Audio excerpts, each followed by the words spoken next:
Alright, so here's going to be your barrel lock. They're very cheap. They go from $5, $10 to $12.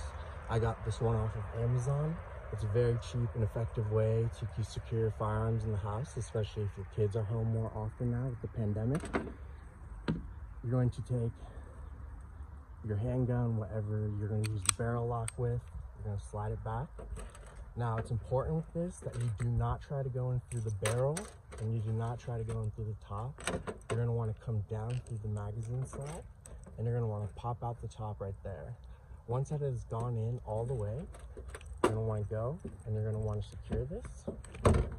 Now, it's very important. Some of these have 2 levels you have to secure on. So make sure it's in and then make sure it's secure before pulling that key out. All right, now it's nice and secure. You pull that key out. Now you're going to have that locked and safely stored.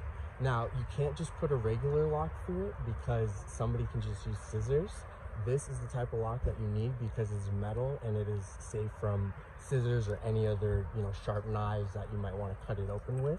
And it's a much safe and effective, cheap way to secure firearms in the house. There's your daily tip for today. Make sure you don't leave the key in the lock. I highly suggest keeping it near your firearm, but somewhere where your kids can't find it. Thanks so much, and have a good one.